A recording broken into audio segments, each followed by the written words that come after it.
우리 하나님 말씀 고린도 후서 3장 4절에서 6절 말씀을 봉독을 했고요. 우리 이 말씀 가지고 그리스도는 하나님의 형상이라고 하는 제목으로 우리 하나님의 말씀을 증거하겠습니다. 그리스도는 하나님의 형상이다. 굉장히 익숙한 말이죠. 여러분, 우리가 많이 고백을 하죠. 그리스도는 하나님의 형상이다. 또는 우리가 하나님의 형상으로 지음을 받았다. 이런 이야기들은 우리 그리스도인들이 아주 어렵지 않게 하는 그런 말들입니다. 굉장히 익숙한 말 같지만 막상 뜯어보면 정말로 어려운 그러한 말입니다. 일단은 언어 구조를 보면은 이렇죠. 한번 볼까요? 그리스도와 하나님의 형상이 이 동등한 관계로 설정이 되고 있죠. 그리스도는 하나님의 형상이다. A는 B이다. A equal B. 그래서 동등한 관계로 그리스도가 하나님의 형상인 것을 이렇게 나타내 주고 있습니다. 그래서 우리가 이 말씀을 토대로다가 복음서 요한복음에서 특히 보면은 14장에 예수님께서 이런 말씀하시죠. 나를 본 자는 아버지를 본 것이다. 그래서 예수 그리스도께서 자기 자신과 그리고 또 하나님 아버지와 동일한 어떤 동등한 관계에 대해서 이야기하는 것을 우리가 성경을 읽으면서 목격을 합니다. 자, 그런데 여러분 오늘 그리스도 그리고 하나님, 형상이라고 하는 세 단어가 엮여 있는데요. 이 단어 중에서 세 단어 중에서 가장 이해하기 어려운 단어가 무엇일까요? 여러분들은 어떠한 단어가 이렇게 마음속에 확 와닿지 않으십니까? 사실 이 세 단어 중에 가장 이해하기 힘든 단어가 형상이라고 하는 단어입니다. 영어로는 이미지로 번역이 되죠. 형상이라는 말이. 그래서 이미지 이렇게 생각을 하기 때문에 우리가 많이 오해하는 단어가 형상이라고 하는 단어입니다. 우리가 되게 이미지라고 하면은 어떤 상상적인 것을 떠올리죠.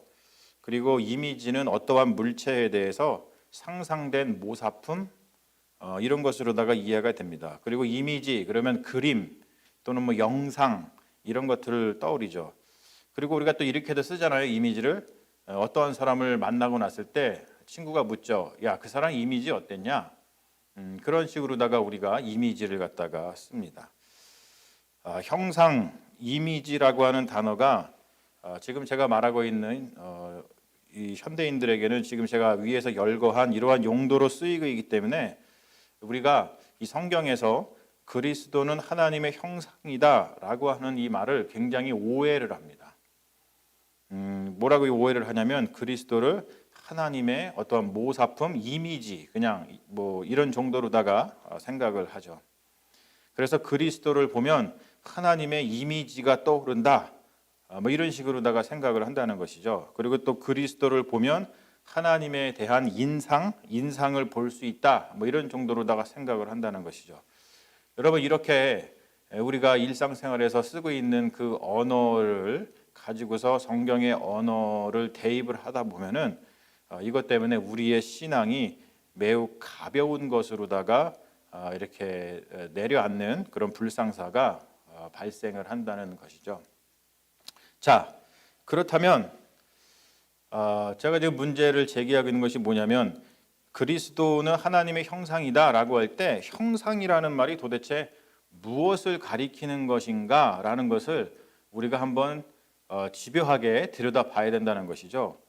자, 제가 저기다 써놨죠. 형상, 이미지라고 하는 영어로는 이미지라고 번역을 하고 우리나라 말로는 형상이라고 번역을 하는 이 형상은 헬라어의 에이도스라고 하는 말을 옮긴 겁니다.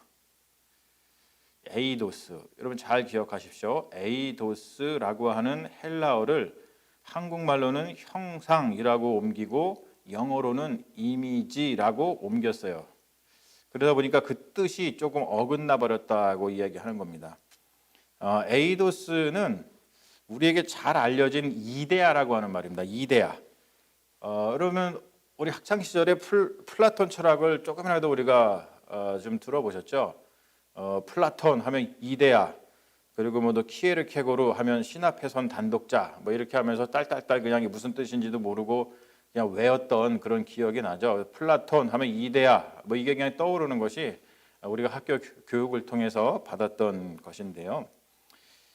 제가 이 이데아, 에이도스, 형상이라고 하는 이 말이 무엇인지를 여러분들한테 조금 더 잘 이해하도록 설명을 하기 위해서 오래전에 서태지와 아이들 노래 중에 교실 이데아라고 하는 노래가 있었습니다. 이것을 통해서 제가 한번 이야기를 해보고 싶은데 사실 이것은 우리 좀 젊은 세대들한테는 좀 익숙하지만 조금 연세 드신 분들한테는 좀 익숙하지 않을 수가 있어요. 그래서 제가 뭐 남진 나우나 또는 우리 직원사님께서 좋아하시는 임태경 노래 중에 제가 좀 이렇게 한번 골라보려고 그랬는데 그게 좀 없더라고요. 하지만 여러분 이 교실 이데아 서태지와 아이들의 교실 이데아는 한 시대를 휩쓸고 지나간 노래이니까 여러분 한번 이렇게 한번 보시는 것도 좋을 거라고 생각을 합니다. 자, 이 교실 이데아의 가사가 이렇습니다. 됐어, 됐어, 됐어. 이제 그런 가르침은 됐어. 그걸로 좋게 내 사투로 내가 늘어놓을래. 왜 바꾸지 않고 마음을 졸이며 젊은 날을 헤맬까? 바꾸지 않고 남이 바꾸기를 바라고만 있을까? 자, 여기가 이제 중요한데요. 매일 다음이요. 매일 아침 7시 30분까지 우리를 조그만 교실로 몰아넣고 전국 900만의 아이들의 머릿속에 모두 똑같은 것만 집어넣고 있어. 꽉 막힌 사방이 막힌 널 그리고 덥석 모두를 먹어 삼킨 이 시커먼 교실에서만 내 젊음을 보내기는 너무 아까워. 좀 더 비싼 너로 만들어 주겠어. 내 옆에 앉아 있는 그 애보다 더 하나씩 머리를 밟고 올라서도록 해. 좀 더 잘난 네가 될 수가 있어. 왜 바꾸진 않고 마음을 쪼이며 젊은 날을 헤맬까? 바꾸진 않고 남이 바꾸길 바라고만 있을까? 이렇게 진행되는 그러한 아주 유명한 교실 이데아라고 하는 노래입니다. 자, 이 교실 이데아라고 하는 노래를 통해서 이 서태지와 아이들이 전하고 싶었던 메시지는 뭐냐면 교실의 이데아와 교실의 현실이 전혀 맞지 않고 심각한 괴리를 보이고 있다는 것을 고발하는 거였어요. 그래서 교실의 이데아를 회복하는 것이 학생들을 행복하게 만드는 길이라는 것을 강변하고 있죠. 자, 여러분, 교실은 원래 어떠해야 합니까? 그게 이데아죠. 어떠해야 하는가? 교실의 본질. 교실은 원래 어떠해야 됩니까? 우리가 교실이라는 걸 생각할 때 학생과 학생, 친구와 친구끼리 서로 뭔가 새로운 것을 함께 배우면서 또 서로의 생각을 나누면서 서로의 기쁨을 나누고 서로의 사랑을 나누고 그리고 생명의 풍성함을 누리는 곳이어야만 합니다. 우리가 흔히 교실을 그런 식으로 꿈꾸죠. 그런데 서태지와 아이들의 교실 이데아는 아이들이 서로 사랑하지 못하게 하고 오히려 서로가 서로에 대해서 경쟁자로 의식을 해서 서로의 관계를 처참하게 밟아버리는 그러한 현실을 고발을 하고 있습니다. 자, 여기서 우리가 형상이라는 것에 대해서 다시 한번 생각해 볼 필요가 있는데요. 형상이라는 것이 도대체 무엇이냐? 도대체 무엇이냐? 여러분 이게 중요합니다. 이것은 한번 여러분들 이렇게 노트가 있으시면은 여러분 앞에다 이렇게 적어 놓으세요. 형상이라는 것이 뭐냐면 이데아라고 하는 것, 에이도스라 그랬죠. 형상, 이데아, 에이도스 다 같은 말입니다. 이것의 뜻이 뭐냐면 무엇인 것 자체라고 하는 말이에요. 무엇인 것 자체, 무엇인 것 자체, 그것 자체. 교실 이데아는 교실인 것 자체를 가지고 있어야 돼요. 교실 이데아 그러면 교실인 것 자체, 교실의 원래의 모습, 교실의 원래의 본질 이것을 가지고 있어야 됩니다. 교실인 것 자체의 모습을 가지고 있을 때 교실의 학생들은 행복을 누릴 수가 있어요. 그런데 교실인 것 자체의 모습에서 벗어나면 교실에 있는 학생들은 행복에서 벗어나게 된다는 것이죠. 여러분, 형상이라는 것은 이러한 뜻을 가지고 있습니다. 이런 것을 이러한 뜻이라는 것을 알아야지만 그리스도는 하나님의 형상이라는 뜻이 무엇인지를 우리가 마음속 깊이 깨달을 수가 있어요. 오늘 말씀을 읽으면서 그러면서 은혜를 받게 되는 것이죠. 그리스도는 하나님의 형상이라고 이야기를 하고 있어요. 그리스도는 하나님의 형상이다. 자, 이것이 무슨 뜻이라고요? 그리스도는 하나님인 것 자체라고 하는 뜻입니다. 이게 그리스도는 하나님의 형상이라는 뜻이에요. 근데 우리가 요즘에 형상, 이미지라는 것을 오해하고 있어서 잘못 생각한다는 것이죠. 이것을 좀 더 설명을 하자면 이런 겁니다. 이 세상에 존재하는 모든 물체, 사람을 포함한 모든 물체들은 에이도스, 그것 자체의 형상을 가지고 있어요. 세계의 인구가 70억 명이죠. 그런데 우리가 인간이라고 불리는 이유가 뭐냐면 바로 우리가 인간이라고 하는 본질, 인간이라고 하는 것 자체라는 것을 공유하고 있기 때문에 그렇습니다. 이것이 에이도스, 형상, 이데아라고 하는 뜻입니다. 사자도 마찬가지죠. 사자가 왜 사자냐? 사자라고 하는 것 자체, 형상을 가지고 있기 때문에 그렇습니다. 고양이가 왜 고양이냐? 고양이도 고양이라고 하는 것 자체를 가지고 있기 때문에 그래요. 모든 존재하는 것들은 그것들의 자체, 에이도스를 가지고 있다라고 이야기를 합니다. 자, 그렇다면 여러분 질문이 생기죠. 그것 자체라고 불리는 이 형상, 에이도스, 이것은 어디에서 나오는 것일까요? 인간의 에이도스, 사자의 에이도스, 고양이의 에이도스, 이런 에이도스는 어디서 나오는 것일까? 바로 뭐냐면 각각의 존재하는 에이도스의 에이도스를 일컬어서 뭐라고 하냐면 우리가 하나님이다라고 부르는 거예요. 하나님. 플라톤 철학에서는 이것을 일자라고 부르거든요. 그런데 모든 존재하는 것들은 일자인 하나님의 에이도스로부터 나온다라고 하는 하나님의 에이도스를 반영하고 있다라고 하는 것을 우리가 이야기를 합니다. 그러니까 모든 것은 하나님으로부터 나왔기 때문에 하나님의 형상, 하나님의 이데아, 하나님의 에이도스를 반영하고 있다, 다 가지고 있다, 이런 뜻이죠. 자, 이게 왜 중요하냐면 여러분, 오늘 말씀을 이해하기 위해서 이러한 어떠한 백그라운드가 굉장히 중요한데요. 우리는 예수를 그냥 인간으로 고백을 하는 게 아니잖아요. 우리는 예수를 그리스도라고 고백을 합니다. 우리는 예수를 메시아라고 고백을 합니다. 우리는 예수를 구원자라고 고백을 합니다. 그리고 오늘 말씀에서 이야기하는 것처럼 우리는 예수 그리스도를 하나님의 형상이라고 고백을 해요. 여러분, 여기서 예수 그리스도를 하나님의 형상이라고 고백을 하지 않는 그리스도인들이 없죠. 만약에 그걸 고백하지 않는다면 그리스도인이 아닌 겁니다. 그리스도인이 아닌 것이죠. 우리 그리스도인들은 예수를 그리스도로 고백을 하고 예수 그리스도는 하나님의 형상이다라고 고백을 합니다. 그런데 제가 지금 설명한 것에 따르면 이러한 고백은 보통의 고백이 아니라는 거예요.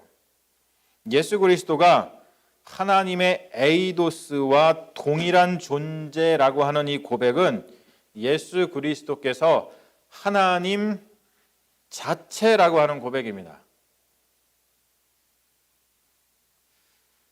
그리고 우리의 존재가 예수 그리스도에게 기대어 있다라고 하는 고백입니다.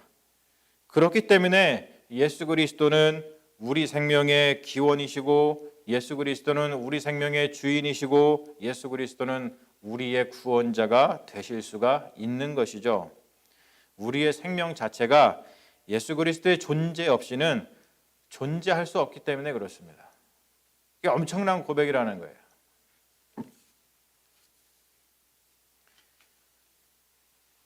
자, 우리가 지금 이야기하고 있는 형상, 이데아, 에이도스, 이것은 우리의 감각으로 보고 만질 수 있는 것이 아닙니다. 그래서 플라톤 같은 철학자는 동굴의 비유를 써서 이렇게 이야기를 하고 있는데요. 여러분 한번 보세요. 재밌는 건데 아주 재밌는 건데 한번 보세요. 이게 플라톤이 이야기하는 에이도스의 형상의 비유입니다. 자, 지금 오른쪽에 보면은 불이 있죠. 불. 이게 태양빛 뭐 이런 걸 가리키는 거예요. 자, 그리고 그 바로 중간에 뭐가 있냐면 사람들이 뭐 물병을 들고 서 있고 말을 들고 서 있고 오리를 들고 서 있습니다. 그게 바로 에이도스예요. 그런데 우리 인간은 그거를 직접 볼 수 있는 것이 아니고 저 왼쪽에 지금 그림자가 비치고 있죠. 그 그림자들을 사람들이 길에서 보고 있잖아요. 물병의 그림자, 그리고 이 말의 그림자, 그리고 오리의 그림자를 보고 있습니다. 이렇게 에이도스는 우리가 직접 볼 수 있는 것이 아니다라고 말하는 것이 플라톤의 철학입니다. 그런데 여러분, 이게 왜 중요하냐면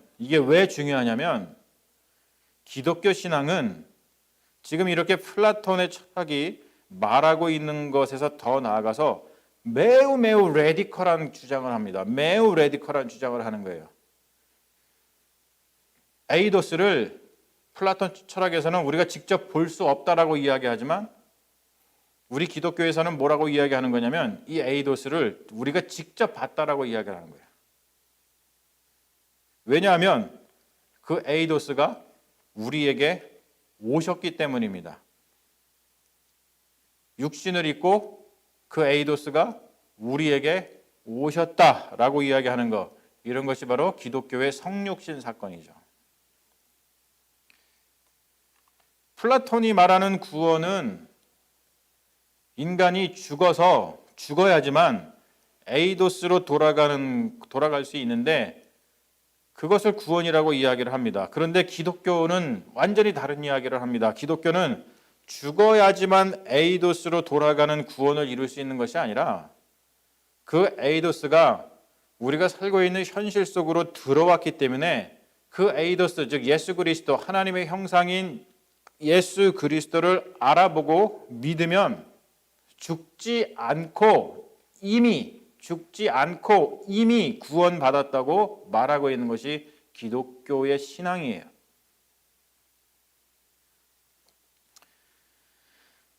자, 본문에서 이러한 배경을 가지고 바울이 이런 이야기를 하는 겁니다. 3절에 보면 만일 우리의 복음이 가리였으면 망하는 자들에게 가리어진 것이라, 이렇게 이야기를 하죠. 우리의 복음이 가리였으면 망하는 자들에게 가리어진 것이라. 여기서 말하는 복음은 뭐냐면 에이도스가 하나님의 형상이 우리에게 육신을 입고 와서 우리 눈에 나타났다는 겁니다.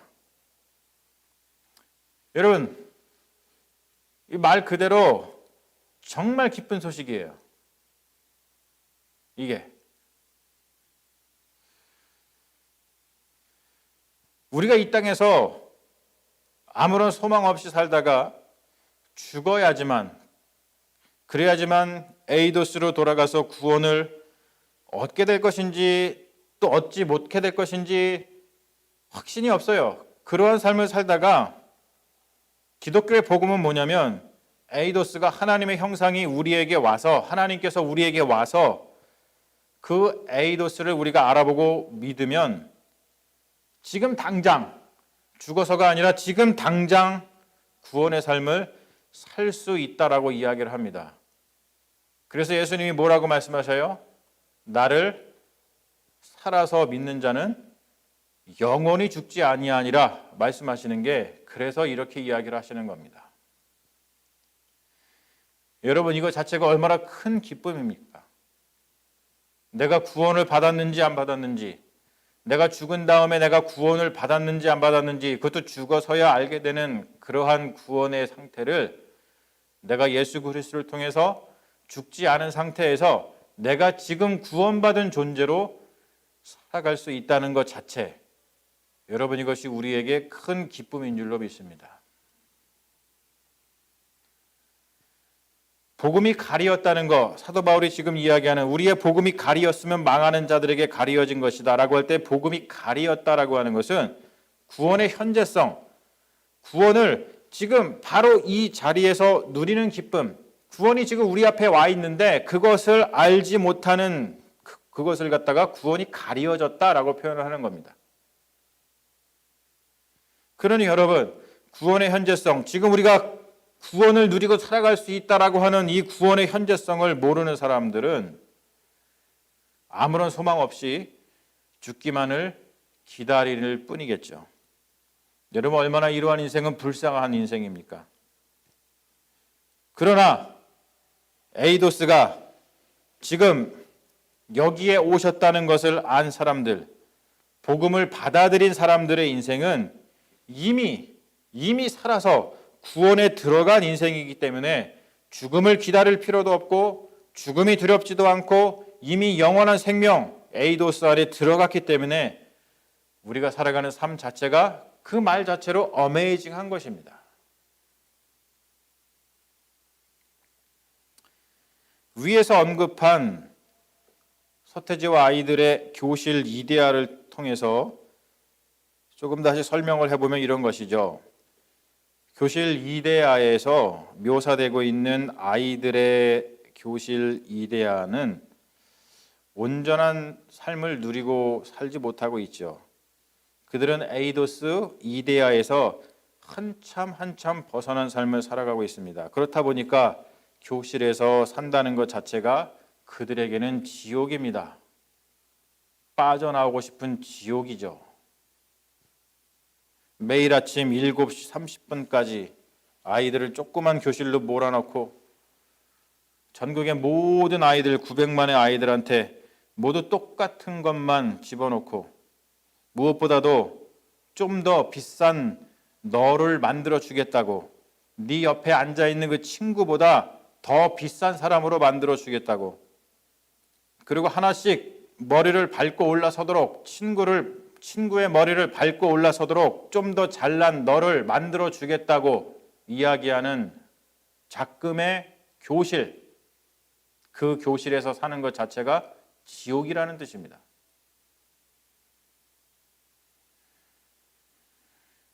이런 교실의 풍경은 천국이 아니라 지옥이죠. 그러나 여러분, 한번 생각을 해보세요. 교실 이데아, 교실의 에이도스, 교실의 하나님의 형상이 실현되었다라고 한다면 그러한 실현된 하나님의 형상이 실현된 교실을 경험하는 아이들이 있다고 생각을 해보십시오. 그러면 그들은 얼마나 행복하겠습니까? 얼마나 생명력이 넘치겠습니까? 그들은 더 이상 경쟁할 필요도 없고 교실 안에 있는 다른 친구들을 자기 자신의 경쟁자로 의식해서 그들을 미워할 필요도 없고 교실의 다른 친구들과 생명의 풍성함을 누리며 살게 될 거예요. 여러분, 이러한 진짜 교실의 이데아가 이루어진, 하나님의 형상이 이루어진 곳이 있다면 바로 그런 풍경, 그런 것이 바로 구원의 풍경이라는 것이죠.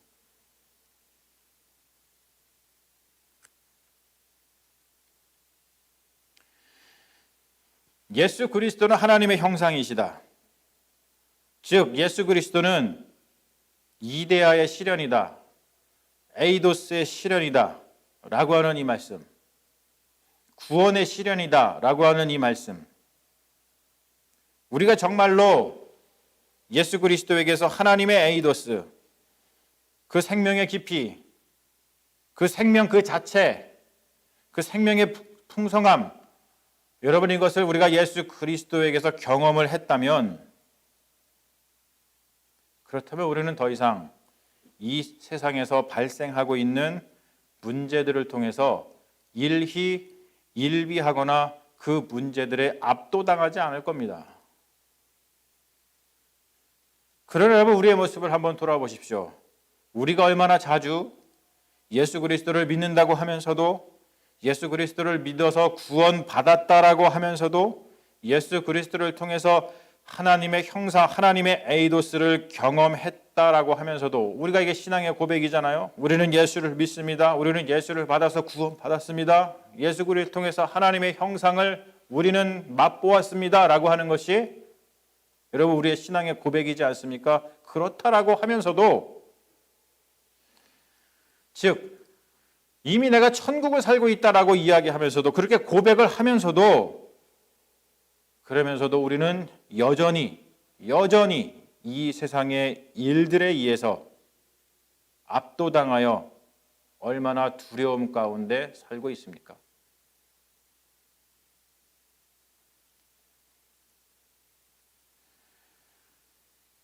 우리가 지금 이 땅에서 경험하고 있는 불의, 폭력, 압제, 이런 어떤 악한 모습들은 하나님의 에이도스를 경험하지 못한 망하는 자들, 사도 바울이 지금 이야기하고 있는 망하는 자들이 스스로의 힘으로 이 세상에서 어떻게 해서든 구원을 성취해 보겠다고 하는 몸부림이고 아우성입니다.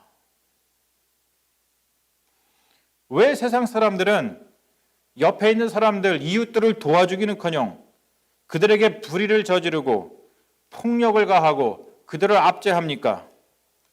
존재가 불안하기 때문이죠.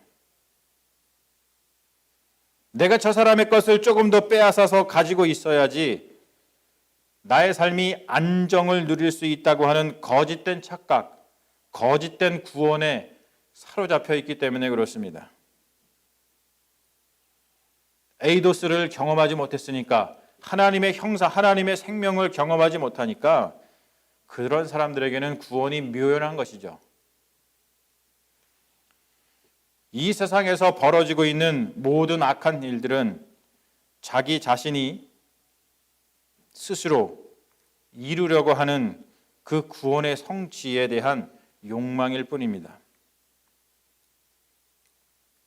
여러분, 어떠한 악한 일들이 일어났는데 그 악한 일을 저지른 이유에 대해서 한번 들어보세요. 뉴스에서 여러분 그 기사를 접하면서 한번 들어보십시오. 지금 한국에서 가장 한국 사회를 지금 힘들게 하고 있는 사건 중에 하나가 3살 배기 아이를 갖다가 그냥 방치해서 그냥 죽이고 그런 상태에서 자기 엄마는 집을 그냥 이사를 해버린 그런 사건 때문에 지금 한국 사회가 또 발칵 뒤집었습니다. 발칵 뒤집혔습니다. 그런데 경찰 조사에서 나타났잖아요. 왜 이렇게 3살 배기 아이를 방치해서 미라 상태로 죽여놓고서는 왜 그냥 집을 이사했습니까? 라고 그 이유를 물었더니 그 아이의 엄마의 대답이 이런 거였잖아요. 전 남편의 악몽으로부터 벗어나고 싶어서 그랬다는 거예요. 그게 자기를 괴롭혔던 것이죠. 그러니까 거기서 구원받고 싶었던 거예요. 그러다 보니까 자기 자신이 스스로 구원하기 위해서 아이를 죽이는 데까지 이르는 겁니다.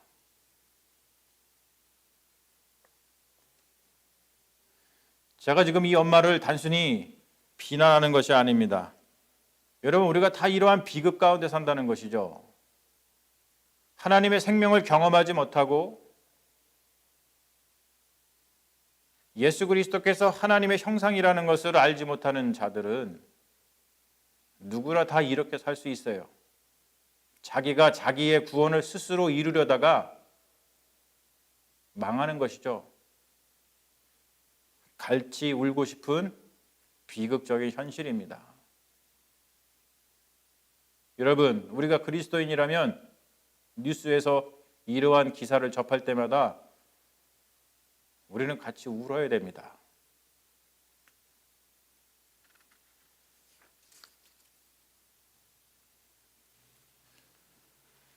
예수 그리스도를 통하여서 하나님의 에이도스, 하나님의 생명에 거하게 된 자들은 오늘 사도 바울이 5절에서 이야기하고 있는 것처럼 완전히 다른 삶을 살아갑니다. 5절 말씀을 다시 한번 볼까요? 이렇게 이야기하고 있죠. 우리는 우리를 전파하는 것이 아니라 오직 그리스도 예수의 주 되신 것과 또 예수를 위하여 우리가 너희의 종된 것을 전파함이라. 여러분, 너무나도 중요한 말씀입니다.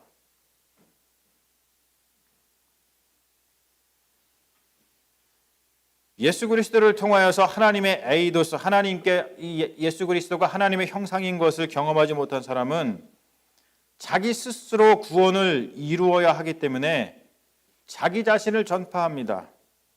자기가 주인이 됩니다. 그게 불의, 폭력, 압제와 같은 악으로 나타납니다. 구원을 스스로 이루려는 사람의 비참한 운명이죠. 그러나 여러분, 오늘 말씀하고 있는 것처럼 사도 바울이 우리에게 전해주고 있는 것처럼 예수 그리스도께서 하나님의 에이도스, 하나님의 형상이라는 것을 알고 그를 믿는 자, 그래서 영원한 생명을 얻은 자는 자기를 드러내는 것이 아니라 누구를 드러낸다고요? 예수 그리스도를 드러냅니다. 예수가 바로 에이도스들의 에이도스, 생명 중에 생명이기 때문에 그렇습니다.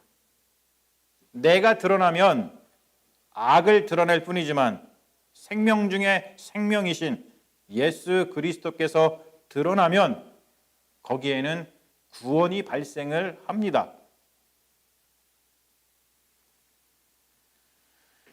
이것은 사도 바울이 말하고 있는 것처럼 그리스도인의 삶, 그리스도인의 윤리가 어떠해야 하는지를 전적으로 알려주고 있어요. 사도 바울이 이렇게 이야기하잖아요. 우리가 어떻게 살아야 되느냐? 그럼 예수를 하나님의 형상으로 경험한 사람들, 하나님의 생명으로 경험한 사람들, 그래서 이미 구원받은 우리 그리스도인들은 어떻게 살아야 되느냐?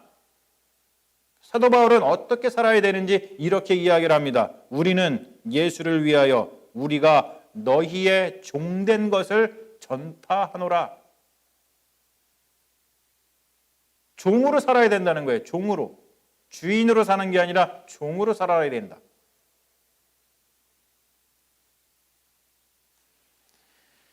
여러분, 이 진술은 스스로 구원을 이루려는 세상의 가치와 완전히 반대되는 완전히 전복적인 가치를 말해줍니다. 세상은 이렇게 이야기한다는 거예요. 스스로 구원을 이루려는 사람은 주인이 되어야 된다. 서태지와 아이들의 교실 이데아에서 말하고 있는 것처럼 옆에 있는 그 애보다도 좀 더 비싼 존재, 옆에 있는 그 애의 머리를 밟고 올라설 수 있는 좀 더 잘난 존재가 되려고 안간 힘을 써야 된다. 내가 주인이 되어야 된다. 이렇게 세상은 가르칩니다. 그러나 여러분, 오늘 말씀을 통해서 하나님께서 우리에게 말씀해 주시고 있는 이 말씀을 보십시오. 기독교인의 삶의 가치는 완전히 전복적입니다. 그리스도인은 주인이 되려 하지 않고 종이 되려고 합니다. 왜 그럴까요? 왜? 우리가 모자란 존재이기 때문에, 모질란 존재이기 때문에? 그렇지 않습니다. 왜 그렇다고요? 옆에 있는 그 애보다 좀 더 비싼 존재가 될 필요가 없기 때문이죠. 그 애의 옆에 있는 그 애의 머리를 밟고 올라설 수 있는 좀 더 잘난 존재가 될 필요가 없기 때문입니다. 왜요? 우리는 이미 예수 그리스도 안에서 구원을 받았기 때문에 그렇습니다.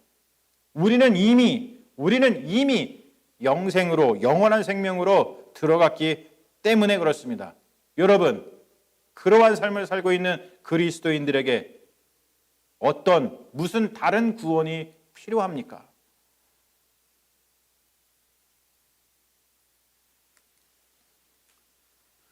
사랑하는 여러분, 우리는 무엇을 위해서 바쁘게 살아갑니까? 우리는 무슨 필요를 채우기 위해서 힘들게 살아가고 있습니까? 사랑하는 여러분, 우리는 무엇이 부족하여서 두려워하고 있습니까? 우리는 주인이 되기 위하여 이렇게 바쁘고 힘들고 불안하게 살고 있습니까? 아니면 우리는 불안과 두려움에 떨며 생명의 풍성함을 잃어버린, 그래서 삶이 쪼개져 버린 이 세상의 불의와 폭력에 희생을 당하여서 정신을 잃고 살아가는 그러한 어려운 이웃들을 위해서 그들의 종이 되기 위하여서 바쁘고 힘든 삶을 살아갑니까?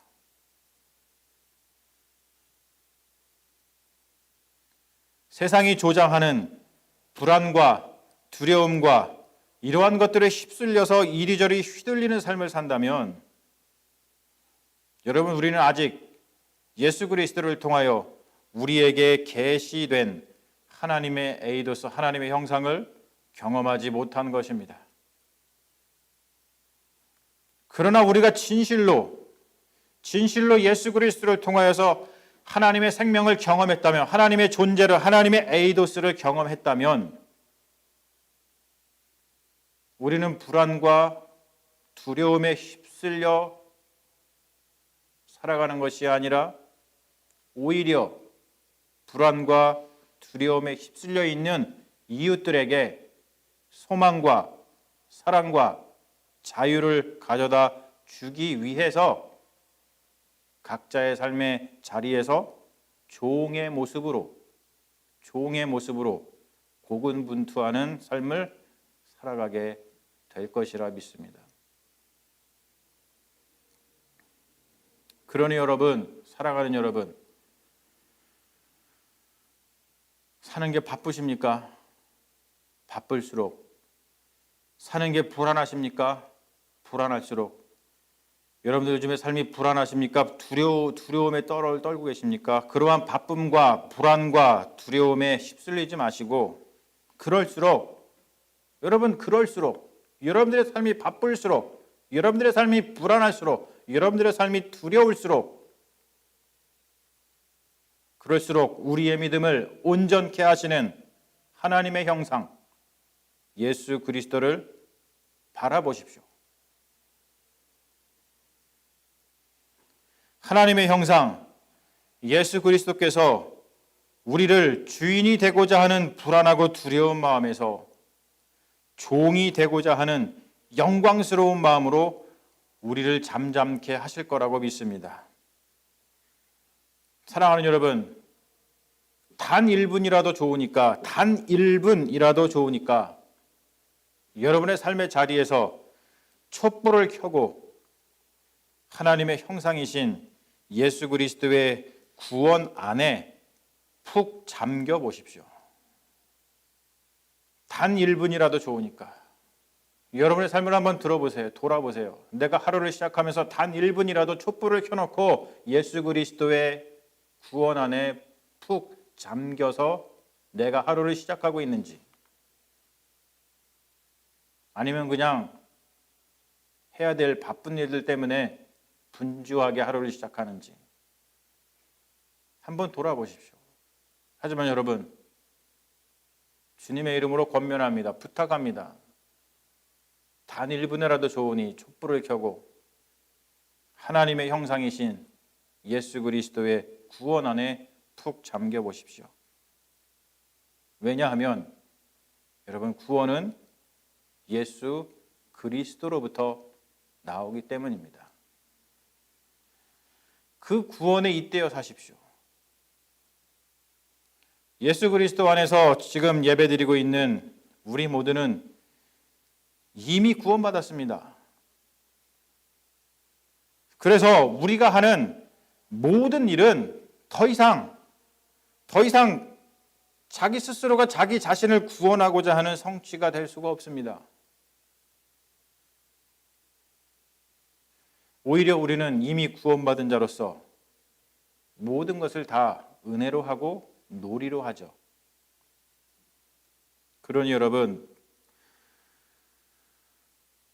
그리스도는 하나님의 형상이시다라고 고백하시는 사랑하는 여러분, 그 그리스도 안에서 우리는 이미 구원을 얻었으니 평안을 누리십시오. 그리고 그 평안을 아낌없이 나누어 주십시오. 그게 바로 종의 모습으로 살아가는 우리 그리스도인들의 모습이고 하나님의 영광을 드러내는 예수 그리스도의 모습인 줄로 믿습니다.